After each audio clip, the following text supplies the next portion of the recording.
Hello friends, आप सभी का स्वागत है आपके अपने यूट्यूब चैनल दिशा स्टडी हब में। आज का यह वीडियो ज्योग्राफी से संबंधित है और यह ज्योग्राफी बूस्टर सीरीज़ का 5th पार्ट है। इस वीडियो में जितने भी क्वेश्चन हैं बहुत ही महत्वपूर्ण है, इसलिए आप लोगों को यह वीडियो अंत तक देखना है।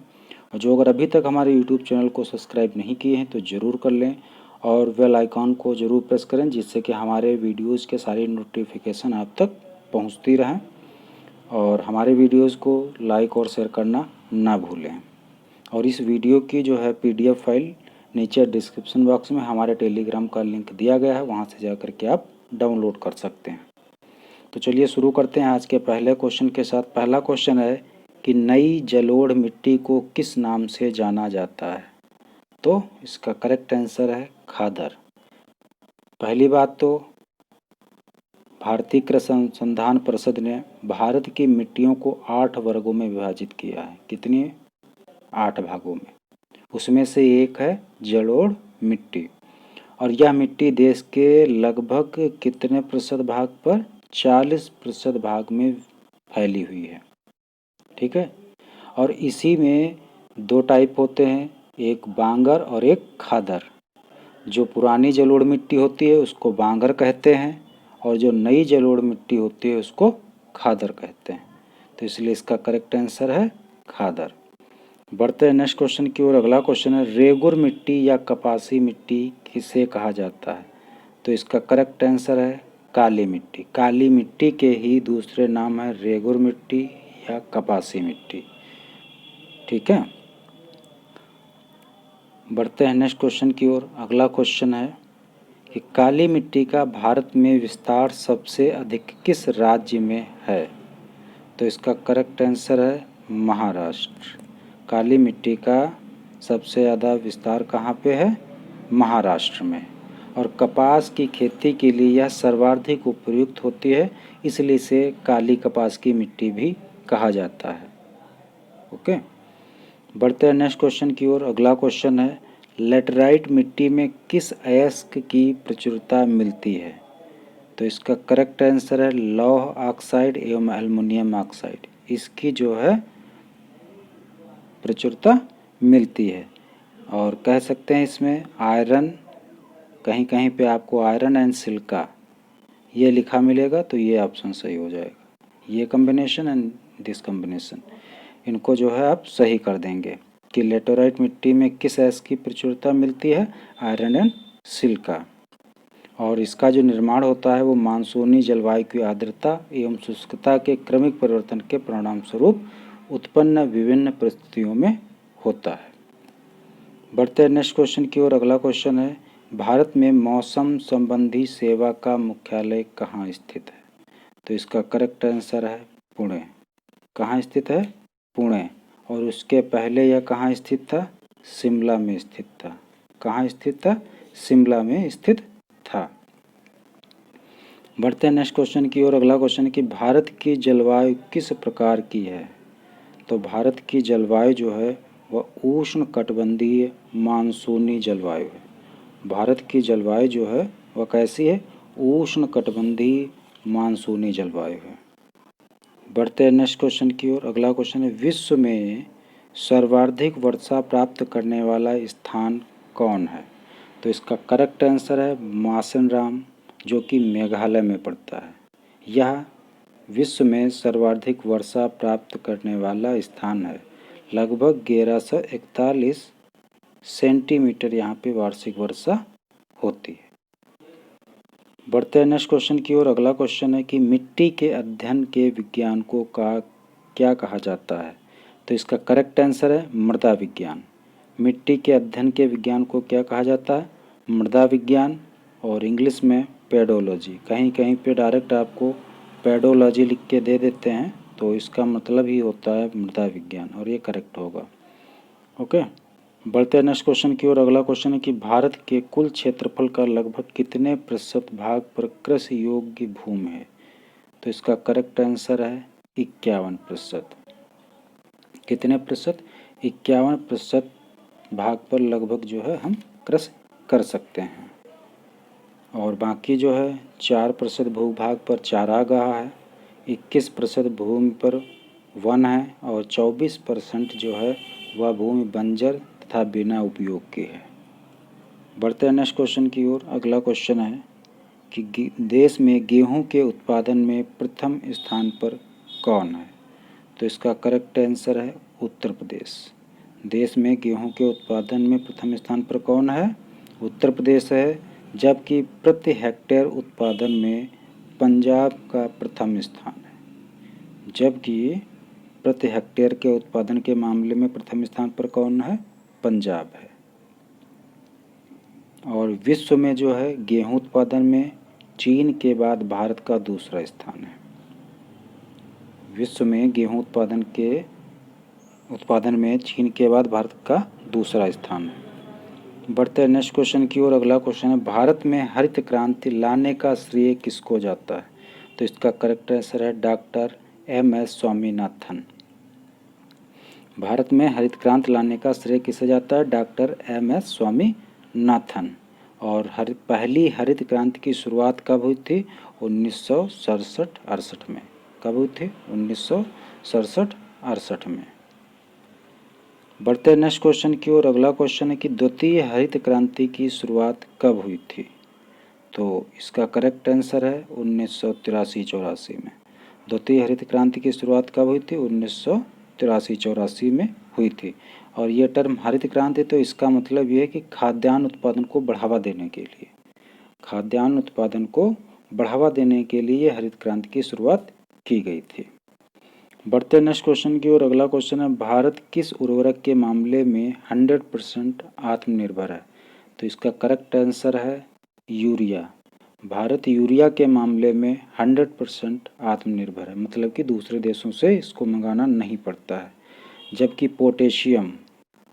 जबकि जो पोटेशियम है इसको पूरी तरह से आयात किया जाता है।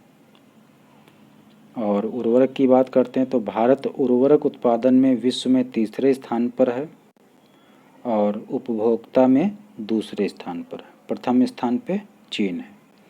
बढ़ते हैं नेक्स्ट क्वेश्चन की ओर। अगला क्वेश्चन है मक्का में व्हाइट बड एवं धान में खैरा रोग किसकी कमी के कारण होता है? तो इसका करेक्ट आंसर है जस्ता। जस्ता की कमी के कारण मक्का में व्हाइट बड और धान में खैरा रोग हो जाता है।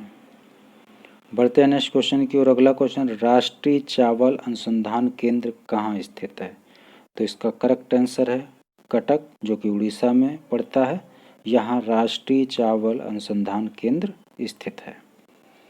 बढ़ते हैं नेक्स्ट क्वेश्चन की ओर। अगला क्वेश्चन है विटामिन ए की कमी दूर करने वाले चावल का विकास किया गया है, इसका नाम क्या रखा गया? तो इसका करेक्ट आंसर है गोल्डन राइस। ये पीसीएस एग्जाम में आ भी चुका है। तो विटामिन ए की कमी दूर करने वाले चावल का विकास किया गया और इसका नाम क्या रखा गया है? Golden rice. बढ़ते हैं नेक्स्ट क्वेश्चन की ओर। अगला क्वेश्चन है कि कहवा का सबसे बड़ा उत्पादक राज्य कौन सा है?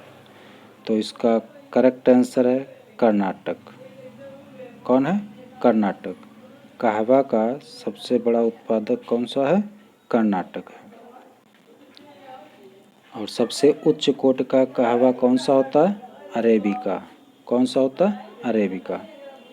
बढ़ते हैं नेक्स्ट क्वेश्चन की ओर। अगला क्वेश्चन है कि भूरी क्रांति किसके उत्पादन से संबंधित है? तो इसका करेक्ट आंसर है उर्वरक उत्पादन। भूरी क्रांति किसके उत्पादन से संबंधित है? उर्वरक उत्पादन। इम्पॉर्टेंट जो क्रांतियाँ चलाई गई उनको रिवाइज करा दे रहे हैं। एक तो हरित क्रांति जो थी वो खाद्यान्न उत्पादन के लिए चलाई गई। श्वेत क्रांति दुग्ध उत्पादन के लिए चलाई गई। नीली क्रांति मत्स्य उत्पादन के लिए चलाई गई। भूरी क्रांति उर्वरक उत्पादन के लिए चलाई गई। रजत क्रांति अंडा उत्पादन के लिए चलाई गई। पीली क्रांति तिलहन उत्पादन के लिए चलाई गई। कृष्ण क्रांति बायोडीजल उत्पादन के लिए चलाई गई। गुलाबी क्रांति झींगा मछली उत्पादन के लिए चलाई गई। लाल क्रांति मांस उत्पादन के लिए चलाई गई। और सुनहरी क्रांति फल उत्पादन के लिए चलाई गई। और एक थी इम्पॉर्टेंट अमृत क्रांति, ये नदी जोड़ो परियोजना के लिए चलाई गई थी। ये विभिन्न कृषि क्रांतियाँ थीं जिसमें से एक आधी जरूर हर एग्जाम में पूछ ली जाती, इसलिए इम्पॉर्टेंट हैं। बढ़ते हैं नेक्स्ट क्वेश्चन की ओर। अगला क्वेश्चन है विटीकल्चर के अंतर्गत किसकी खेती की जाती है? तो अंगूर की खेती। विटीकल्चर विज्ञान की एक वो शाखा है जिसके अंतर्गत अंगूर की खेती के बारे में हम सीखते हैं, जानते हैं और उसको करते हैं। ऐसे ही विभिन्न प्रकार की कृषि विधियाँ हैं, जैसे सेरीकल्चर रेशम कीट पालन के लिए, एपीकल्चर मधुमक्खी पालन के लिए, पिसीकल्चर मत्स्य पालन के लिए, फ्लोरीकल्चर फूलों का उत्पादन, विटीकल्चर अंगूर की खेती, वर्मीकल्चर केचुआ उत्पादन या केचुआ पालन, पोमोकल्चर फलों का उत्पादन, ओलरीकल्चर सब्जियों का उत्पादन, हॉर्टिकल्चर बागवानी, हाइड्रोपोनिक्स जल में पौधों को उगाना। ये सभी जो हैं ये कृषि की विधियां हैं और इसके अंतर्गत हम इन सभी कृषियों को उत्पादन करते हैं, इसका लाभ उठाते हैं। तो इसलिए इसमें से भी हर एग्ज़ाम में एक आधा क्वेश्चन ज़रूर पूछा जाता है, इम्पॉर्टेंट है, इसलिए आप लोगों को ये याद रखना है। बढ़ते हैं नेक्स्ट क्वेश्चन की ओर। अगला क्वेश्चन है रबी की फसल की बुआई का सही समय क्या है? तो इसका करेक्ट आंसर है अक्टूबर से नवंबर। ऋतुओं के आधार पे जो है भारत में फसलों का 3 तरह से वर्गीकरण किया गया है। एक तो रबी की फसल, खरीफ की फसल और तीसरी जायद की फसल। उसमें से रबी की फसल जो है अक्टूबर से नवंबर में बोई जाती है और मार्च से अप्रैल में काट ली जाती है। उसके बाद खरीफ फसल होती है या जून जुलाई में बोई जाती है और नवंबर दिसंबर में काट ली जाती है। और जायद की फसल है या मई जून में बोई जाती है और जुलाई से अगस्त में काट ली जाती है। तो इनका बोने का समय और कटाई का समय जरूर याद रखें। बढ़ते नेक्स्ट क्वेश्चन की ओर। अगला क्वेश्चन नलकूपों की सर्वाधिक सघनता वाला राज्य कौन सा है? तो इसका करेक्ट आंसर है उत्तर प्रदेश। नलकूपों की सर्वाधिक सघनता वाला राज्य कौन सा है? उत्तर प्रदेश। बढ़ते हैं नेक्स्ट क्वेश्चन की ओर। अगला क्वेश्चन है प्रायद्वीपीय भारत में सिंचाई का प्रमुख साधन क्या है? तो इसका करेक्ट आंसर है तालाब। प्रायद्वीपीय भारत में सिंचाई का प्रमुख साधन क्या है? तालाब। और तालाब का सर्वाधिक सिंचाई किस राज्य में किया जाता है? तमिलनाडु राज्य में। ठीक है, तमिलनाडु राज्य में तालाब द्वारा सर्वाधिक सिंचाई की जाती है। बढ़ते हैं नेक्स्ट क्वेश्चन की ओर। अगला क्वेश्चन है विश्व का सर्वाधिक सिंचित क्षेत्र कहाँ स्थित है? तो इसका करेक्ट आंसर है चीन। चीन में 21% जो है वह सिंचित क्षेत्र स्थित है, जबकि भारत दूसरे नंबर पर है और इसमें 20.2% सिंचित क्षेत्र स्थित है। बढ़ते हैं नेक्स्ट क्वेश्चन की ओर। अगला क्वेश्चन है भारत के सकल घरेलू उत्पाद में कृषि का योगदान लगभग कितना है? तो इसका करेक्ट आंसर है 14%। लगभग 14% हमारे देश की जीडीपी में कृषि का योगदान है। बढ़ते हैं नेक्स्ट क्वेश्चन की ओर और लास्ट क्वेश्चन की ओर। अगला क्वेश्चन है कि हरित क्रांति का सबसे अधिक प्रभाव किस कृषि पर पड़ा? तो पहली बात तो हरित क्रांति जो है वह चलाई ही गई थी खाद्यान्नों के उत्पादन के लिए, और उसमें से सबसे अधिक प्रभाव जो पड़ा वो गेहूं एवं चावल की खेती पर पड़ा। मतलब इसमें ग्रोथ सबसे ज़्यादा हुई और उसमें से भी गेहूं पर चावल की अपेक्षा ज़्यादा प्रभाव पड़ा। इसकी उत्पादकता ज़्यादा हुई चावल की अपेक्षा। लेकिन आपको दोनों तो जो अगर दिए जा रहे हैं तो गेहूँ एवं चावल लगाएंगे। तो हरित क्रांति का सबसे अधिक प्रभाव किस कृषि पर पड़ा? गेहूँ एवं चावल। तो ये आज के थे 25 मोस्ट इम्पॉर्टेंट क्वेश्चन। उम्मीद है आप लोगों को यह वीडियो पसंद आया होगा। जो अगर पसंद आया है तो प्लीज़ इसको शेयर और लाइक करना ना भूलें। मिलते हैं नेक्स्ट वीडियो में, तब तक के लिए जय हिंद जय भारत।